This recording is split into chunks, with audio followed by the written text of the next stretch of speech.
Hi, I'm Dr. Gerald Alexander, an orthopedic spine surgeon, and I specialize in artificial disc replacement. For patients with debilitating low back pain, artificial disc replacement may be the right procedure for you.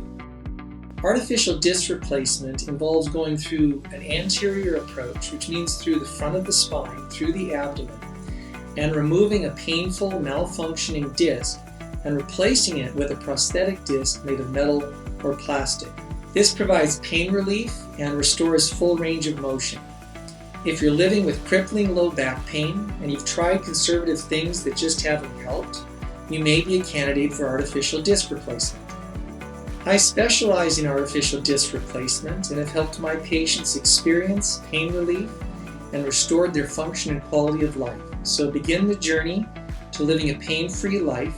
Contact me today to learn more about artificial disc replacement.